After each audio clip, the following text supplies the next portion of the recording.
84장 찬송하겠습니다. 84장 찬송가 84장.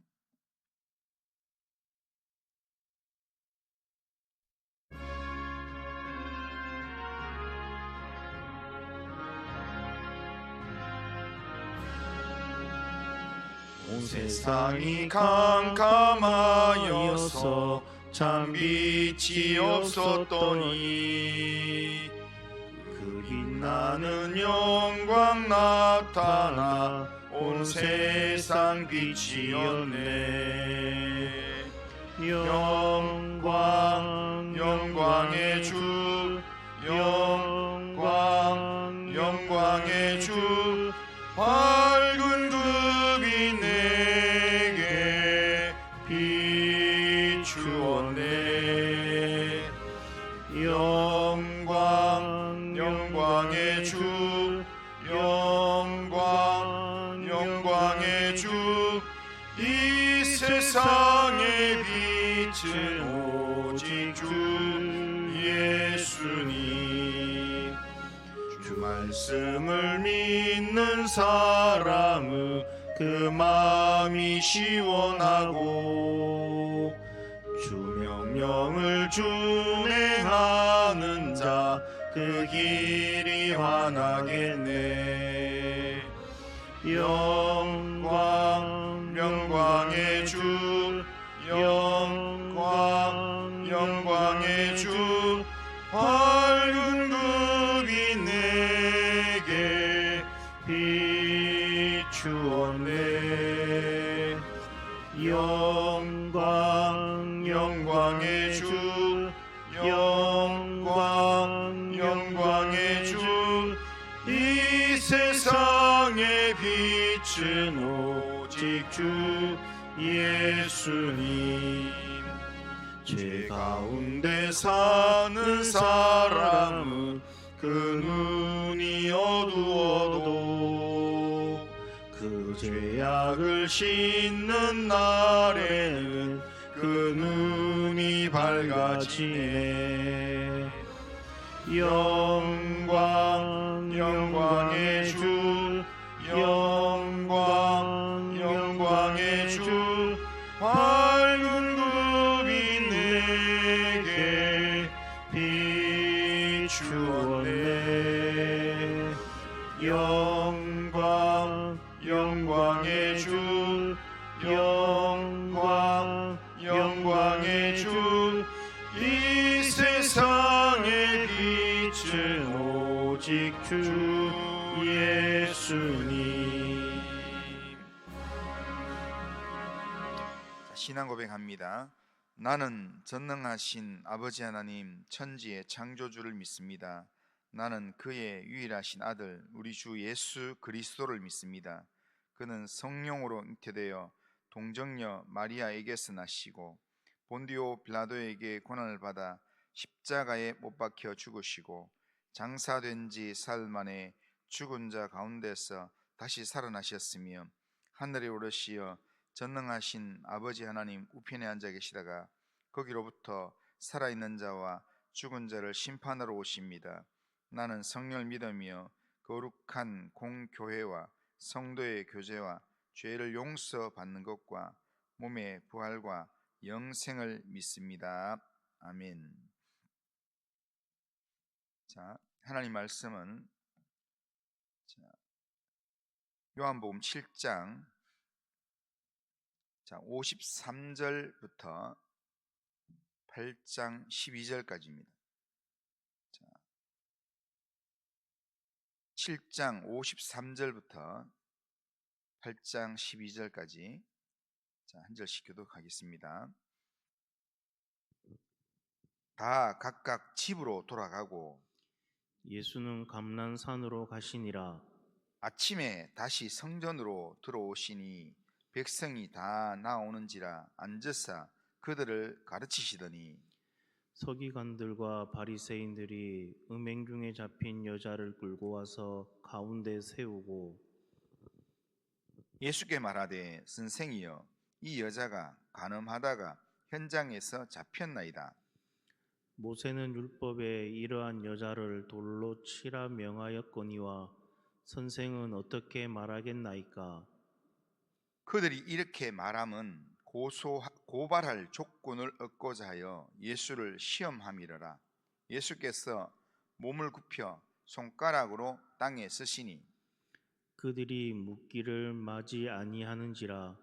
이에 일어나 이르시되 너희 중에 죄 없는 자가 먼저 돌로 치라 하시고 다시 몸을 굽혀 손가락으로 땅에 쓰시니 그들이 이 말씀을 듣고 양심의 가책을 느껴 어른으로 시작하여 젊은이까지 하나씩 하나씩 나가고 오직 예수와 그 가운데 섰는 여자만 남았더라.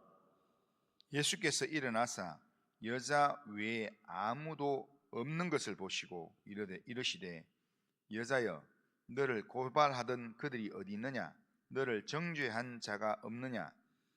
대답하되 주여 없나이다.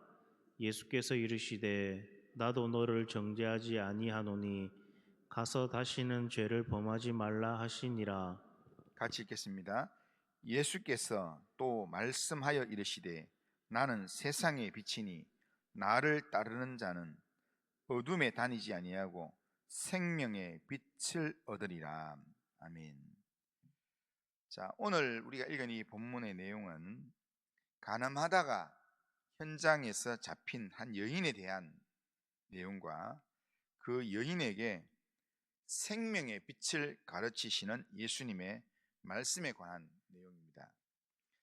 오늘 본문의 이 장소는 예루살렘 성전입니다.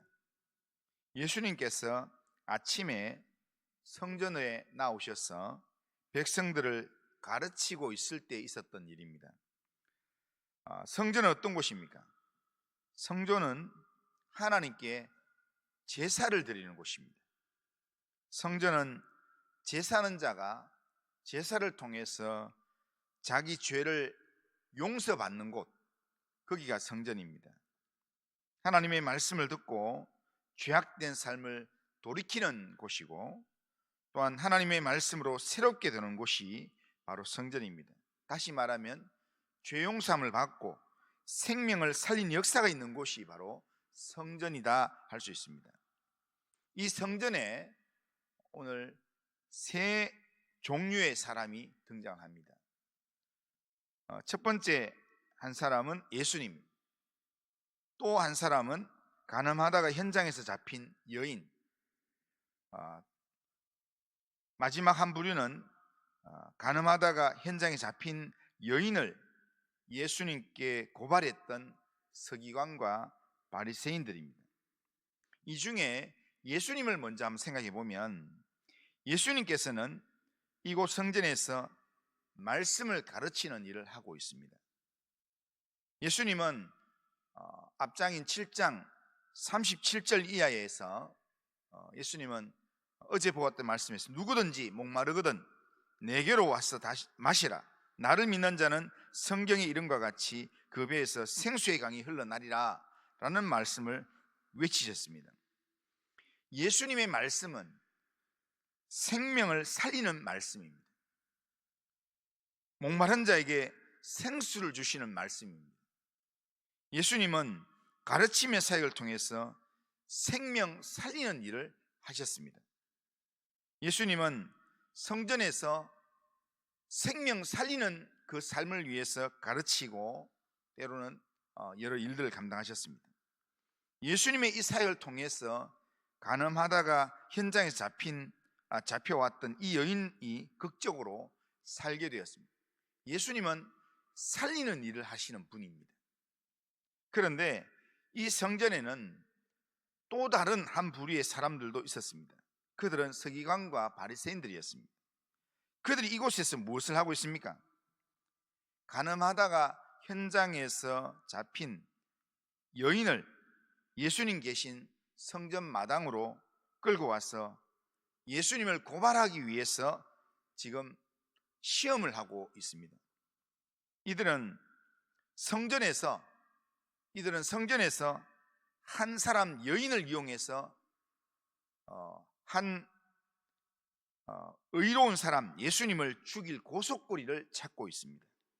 어떻게든 한 사람을 죽이려고 예를 쓰고 있다라는 겁니다. 서기관과 바리새인들은 성전을 잘 알고 있는 사람입니다. 그 성전 생활에 익숙했던 사람들입니다. 그들은 성전에서 무슨 일이 일어나고 성전에서 무엇을 해야 되는지를 너무나 잘 알고 있는 사람들입니다. 서기관들은 성전에 있는 여러 이 성경을 필사하는 일들을 맡고 성전의 모든 이런 운영을 맡았던 사람이 서기관들입니다. 그리고 바리새인들은 말씀에 따라서 철저하게 산다, 구별된 삶을 산다라는 이름에서 그 페러시라는 바리새인이라는 이름이 나왔습니다. 그러니까 어떻게든 성전답게 살려고 그렇게 몸부림쳤던 그런 이름을 가진 사람들이 성전에 대해서 너무 잘 알는데 오히려 이들은 성전의 의미와는 반대되는 삶을 살았다라는 겁니다. 한 여인을 이용해서 한 생명을 죽이는 일을 하려고 했다라는 겁니다. 이들이 성전 생활에 익숙한 자였고 성전에 대해서 잘 알고 있는 자이지만 이들의 실제적인 삶은 성전을 허무는 삶을 살았던 사람들이라는 겁니다. 오늘 이 시대를 살아가면서도 교회를 잘 아는 사람이 있습니다. 교회를 참 잘 알고 신앙에 대한 여러 가지 내용들을 경험적으로 잘 알고 있으면서 잘 알기 때문에 신앙생활을 잘하는 게 아니라 잘 알기 때문에 내 유익을 위해서 그걸 이용하는 사람들이 있을 수 있다는 겁니다. 오늘 우리는 하나님의 영이 함께하는 성전된 자로서 우리는 어떤 모습으로 삶을 살아가고 있는가, 이것을 점검해 봐야 합니다. 우리가 진정 예수님을 믿고 예수님을 따르는 하나님의 사람이라면 우리는 생명을 살리는 삶을 우리가 살아야 된다. 나를 통해서 누군가가 하나님을 만나고 나를 통해서 누군가가 죄용삼을 받는 자리로 나아가고 나를 통해서 누군가가 살아나는 삶, 열심히 기도하고 말씀을 읽으면서 하나님을 예배하는 이유 중에 하나가 바로 주님의 모습을 따라서 생명 살리는 삶을 하라고 우리에게 그런 이 기회를 주시는 겁니다. 예수님을 마음에 모신 우리가 성령의 사람들이기 때문에 다 우리가 성전입니다. 우리가 우리 안에 주님이 모시고 있기 때문에 이미 내가 성전입니다. 성전인 우리가 이 하루를 어떻게 사는 것이 바람직한가? 예수님을 닮아서 생명을 살리는 삶을 살아가는 것, 그것이 우리가 해야 될 삶이라는 겁니다. 오늘 본문에서 예수님은 가늠하다가 현장에서 잡혀 죽을 상황에 처한 여인을 위해서 그녀를 고발하는 이 사람들을 다 떠나보냅니다. 예수님께서 바닥에 글씨를 쓰시고 그러면서 그들에게 먼저 죄 있는 자가 돌로 치라라는 그 말씀으로 결국 거기 모였던 사람들, 어른으로부터 젊은이까지 한 사람씩 마음에 찔림을 받게 해서 다 돌아가게 만들었습니다. 대적하는 자들이 다 떠나고 난 다음에 예수님께서 여인에게 물으시면서 사죄의 은총을 선포하십니다. 사람들이 다 어디 있느냐라고 이야기했을 때 여인이 없다고, 다 돌아가고 없나이다 할 때 11절 중간에 보면 예수님께서 이렇게 얘기합니다. 예수께서 이르시되 나도 너를 정죄하지 아니하노니 가서 다시는 죄를 범하지 말라, 그렇게 말합니다. 이 말씀은 예수님께서도 이 여인의 죄를 묻지 않겠다라는 말씀입니다. 우리가 믿는 예수님은 용서의 주님이십니다. 우리가 과거에 지은 모든 죄를 용서해 주시는 분입니다. 우리 죄를 깨닫게 하지만 그러나 그 죄를 깨닫게 함으로 나한테 죄책감을 주시는 주님이 아니라 우리에게 용서를 선포해 주시는 분이라. 우리가 아무리 죄 많은 인생을 살았다 할지라도 하나님 앞에 서서 죄를 자백하기만 하면 우리는 용서받은 인생으로 살 수 있다는 겁니다. 그러기에 우리도 주님으로부터 나도 너를 정죄하지 아니하노니 라는 이 말씀을 듣는 삶을 살아야 합니다. 우리를 용서하시는 속죄의 은혜가 우리에게 있어야 합니다. 그 은혜가 우리에게 있을 때 그 은혜가 다른 사람에 흘러갈 수 있습니다. 예수님께서 가늠하다가 현장에 잡힌 이 여인에게 나도 너를 정죄하지 아니하노니 라고 말씀했는데, 예수님은 여기서 말씀을 멈추지 않았습니다. 가서 다시는 죄를 범치 말라, 이 말씀을 하셨습니다. 그러니까 가서 다시는 죄를 범치 말라, 이것은 이 여인을 향한 주님의 간절한 마음입니다. 당부입니다. 용서를 해주시면서 다시는 죄의 자리에 나오지 마라 라고 하는 게 주님의 부탁입니다. 죄 용서함을 받은 사람으로서 우리가 이런 주님의 간절한 마음을 우리가 안다면 우리도 죄를 짓는 자리에 가지 않으려고 몸부림쳐야 합니다. 죄에서 떠나는 삶을 살아야 합니다. 그런데 문제는 우리가 죄 많은 세상 가운데 살고 있습니다. 죄 많은 가운데 살고 있기 때문에 우리가 죄를 범치 않으려고 해도 죄를 지을 수밖에 없는 구조 속에 우리가 살아가고 있습니다. 그래서 이렇게 나는 거짓말을 안 하고 싶은데 누군가가 이렇게 거짓말을 하도록 이렇게 유도를 합니다. 제발 부탁인데 내 없다고 해주세요. 이렇게 이야기 좀 해주세요. 이런 이야기를 하는데 이 뭔가 상황적으로 도움을 주기 위해서는 거짓말을 해야 되는 상황. 예를 들면 그런 것뿐 아니라 오늘 우리가 살아가는 내용 속에서 우리가 쓰고 있는 돈 중에서는 굉장히 죄에 연결된 돈들이 있습니다. 그러니까 그런 여러 가지 속에서 우리는 죄를 떠나는 삶을 살아야 되는데 이 세상을 떠나지 않는 이상은 죄와 완전히 단절된 삶을 우리가 살지 못한다는 겁니다. 그런데 이것을 다 아시는 주님께서 이 여인에게 죄를 범치 않는, 죄를 범하지 마라, 다시는 죄를 짓지 마라 라고 말하고 난 다음에 바로 그 다음 절에서 죄를 짓지 않고 사는 비결을 예수님께서 말씀하셨습니다. 자, 그게 12절의 내용입니다. 12절을 보면 예수께서 또 말씀하여 이르시되 나는 세상의 빛이니 나를 따르는 자는 어둠에 다니지 아니하고 생명의 빛을 얻으리라, 그렇게 말씀합니다. 예수님께서는 자신을 세상의 빛이라 말씀하시면서 예수님을 따르라 라고 얘기합니다. 온 세상이 다 죄의 어두움 가운데 있는데, 그런데 예수님이 세상의 빛이기 때문에 빛이신 예수님을 따라가면 죄를 짓지 않는 삶을 살게 된다라는 겁니다. 예수님을 따라 살면 어둠에 다니지 않고 빛 가운데 갈 수 있고 죄의 어둠을 멀리하는 삶을 살 수 있다는 겁니다. 예수님을 따른다는 것, 이것은 요한복음 전체에서 우리에게 얘기하는 것은 예수님을 하나님의 아들로 인정하고 예수님을 주님으로 인정하고 예수님을 믿고 의지하는 삶을 살아가는 겁니다. 내 인생에서 일어나는 모든 일을 예수님께 맡기고 예수님의 인도하심을 따라 내 인생을 한 걸음 한 걸음 살아가는 것, 그것이 예수님을 따르는 것입니다.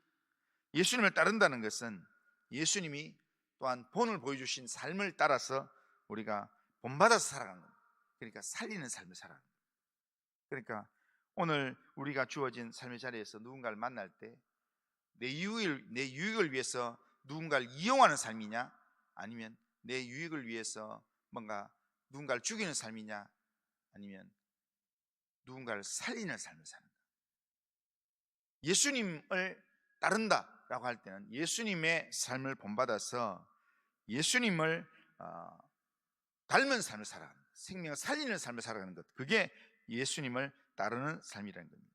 예수님께서 하신 일은 생명을 살리고 죄인을 용서하고 섬기고 축복하고 또한 진리를 말하고 죄를 멀리하는, 그게 바로 예수님이 우리에게 본을 보이신 삶의 모습입니다.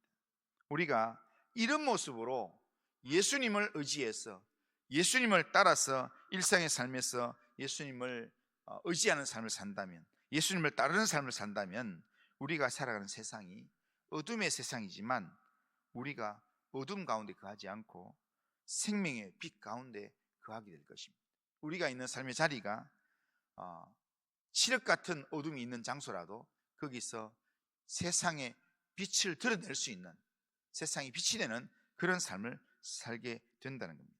오늘도 이 하루를 우리가 살아갈 때 어둠이 가득한 세상 가운데 우리 살아가지만 우리를 죄에서 용서해 주시고 다시는 죄를 범하지 마라 라고 말씀하시면서 세상에 비친 나를 따르라 라고 말씀하시는 예수님의 말씀을 기억해서 오늘도 예수님을 온전히 믿고 예수님을 의지하고 예수님의 인도하심을 따라서 이 하루를 세상의 빛으로 살아가는 우리 모든 성도님들 다 되시기를 주님의 이름으로 축원합니다. 그리고 하신 하나님 아버지, 오늘도 죄의 어둠이 있는 세상 가운데 우리가 살아가지만 빛이신 예수님을 붙들고 예수님 안에서 하나님 주님을 따르는 믿음의 삶을 살아내도록 인도하여 주옵소서. 살리는 삶을 사셨던 예수님을 본받아서 하나님 누군가를 살리는 삶, 누군가를 살도록 역할하는 삶을 살 수 있도록 우리의 삶을 붙들어 주시고 인도하여 주옵소서. 오늘도 우리의 삶을 주님께 맡깁니다. 주님 인도하여 주옵소서. 예수님의 이름으로 기도드리옵나이다. 아멘. 하늘에 계신 우리 아버지여, 이름이 거룩히 여김을 받으시오며 나라가 임하시오며 뜻이 하늘에서 이루어진 것 같이 땅에서도 이루어지이다. 오늘 우리에게 일용할 양식을 주시옵고 우리가 우리에게 죄 지은 자를 사하여 준 것 같이 우리 죄를 사하여 주시옵고 우리를 시험에 들게 하지 마시옵고 다만 악에서 구하시옵소서. 대개 나라와 권세와 영광이 아버지께 영원히 있사옵나이다. 아멘.